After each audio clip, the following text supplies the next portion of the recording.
ආයිබෝවන් අද අපි කිමි දෙන්න යන්නේ තාරකා ඡායාරූපකලනයේ හරිම විශේෂ ටිකක් අභියෝගාත්මක පැත්තකට. ඒ තමයි ගැඹුරු ආකාශ වස්තු ඡායාරූපකරණය. ඔව් මේක ඇත්තටම හරිම ආකර්ශනීය ක්ෂේත්‍රයක්. අපි ළඟ තියෙනවා මේ ගැන ලියවුණු ලිපියකින් ගත්ත කොටස් ටිකක්. අපේ අද අරමුණ තමයි අර තේරුම් ගන්න බලන එක. ඇයි මේ වෙඩේ මෙච්චර අමාරු? ඒ වගේම ඇයි මේකෙන් පුදුම සතුටක් ලැබෙන්නේ කියන එක. අපි මේ කතා කරන්නේ අර සෙනසුරු බ්‍රහස්පති වගේ ග්‍රහලෝක ගැන නෙවෙයි නේද? ඊට වඩා ගොඩක් එහා තියෙන දේවල්. හරියටම අපි මේ කතා කරන්නේ මන්දාකිනි, නිහාරිකා වගේ දේවල් ගැන. ඇහැට යන්තම් පේන නැත්නම් සමහර විට කොහෙත්ම නොපෙනෙන අර හරිම ක්ලාන්ත වස්තුන් ගැන. ඒ කියන්නේ ඊටාම දුර්වල ආලෝකයක් එක්ක කරන සටනක් තමයි මේක. ඔව් ඒක තමයි ලොකුම අභියෝගය. ඒ අතිශය දුර්වල ආලෝකය තමයි අල්ලගන්න ඕන. ඒකයි ග්‍රහලෝක ඡායාරූපකරණයට වඩා හාත්පසින්ම වෙනස් වෙන්නේ. වෙනස් උපකරණ, වෙනස් තාක්ෂණික ක්‍රම ඕන වෙන්නේ ඒකයි. එතකොට මේ වැඩේදී තියෙන ලොකුම හතුරා කවුද? මූලාශ්‍රවල හැටියට නම් මේක පොළොවමෙන් යන දෙයක් වගේ. ආලෝක දූෂණය. අංක 1 සතුරා තමයි නාගරික ආලෝකය. හරි.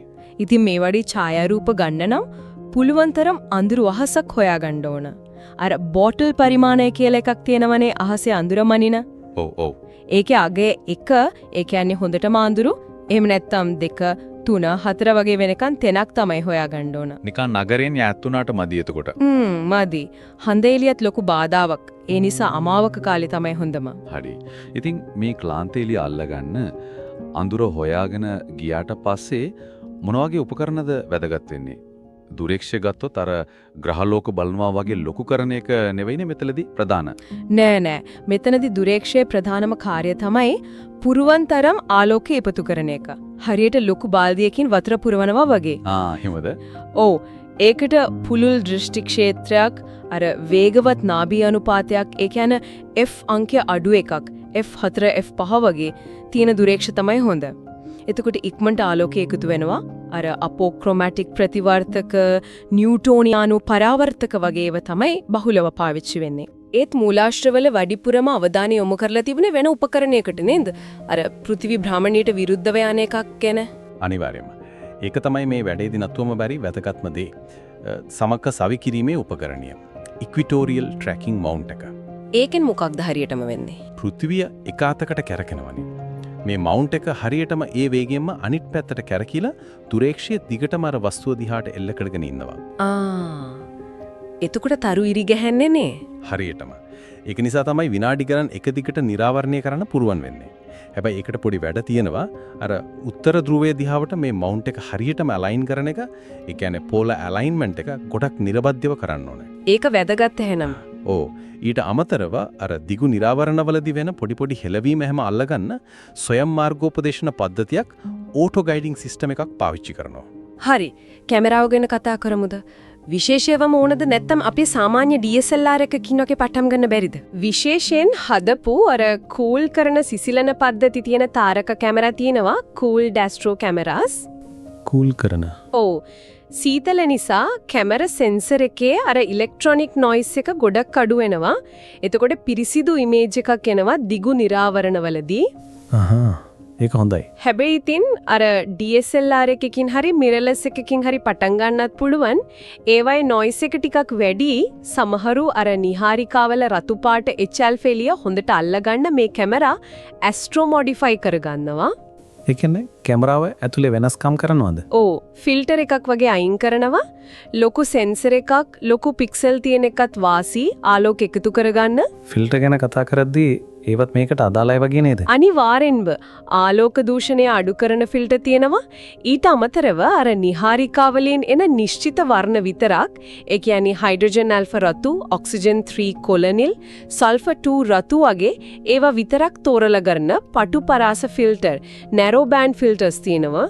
ඒවා මොකටද? මේවා ආලෝක දූෂණය අධික තැන්වලට වගේම හඳ එළිය තියෙන දවස්වලටත් ගොඩක් ප්‍රයෝජනවත්.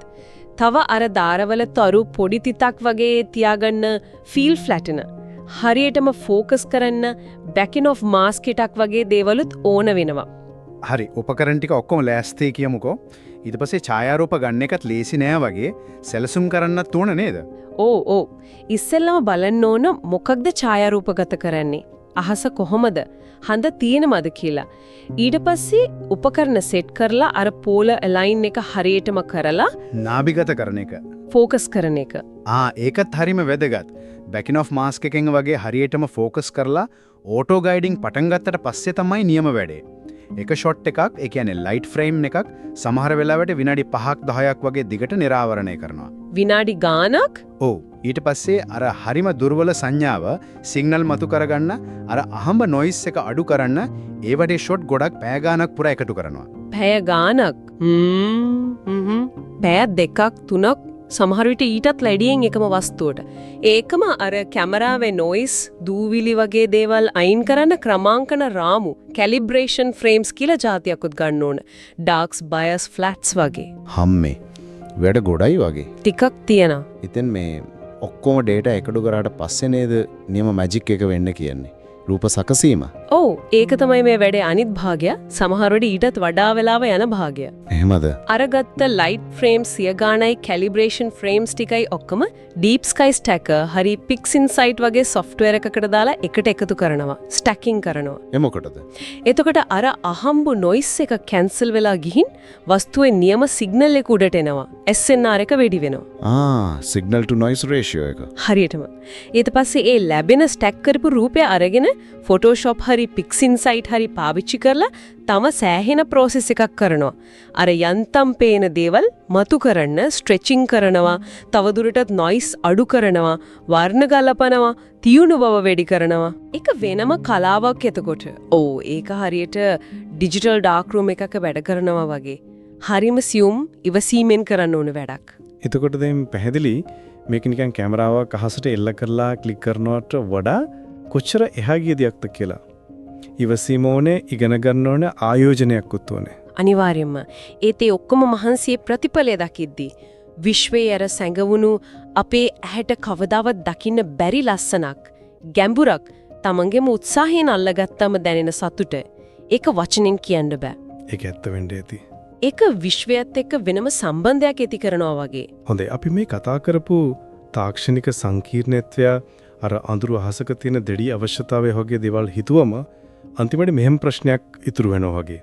අනාගත තාක්ෂණයත් එක්ක හිතන්නකෝ සමහර විට අභ්‍යවකාශයේ තියෙන ආධුනික දුරේක්ෂ එහෙම නැත්නම් AI වලින් රූප සකසන ක්‍රම දියුණු වුණොත් මේ ගැඹුරු ආකාශ ඡායාරූපකරණය කියන විනෝදාංශයි කලාවයි කොයි විදිහට වෙනස් වෙයිද?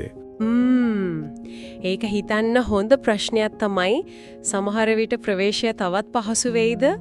නැත්නම් ඒකේ තියෙන අභියෝගය අඩු වෙයිද? කවුද දන්නේ? ඔව්, ඒ ගැන තව කෙනෙකුට මෙනෙහි කරන්න ඉඩ තියලා අපි අදට නතර වෙමු.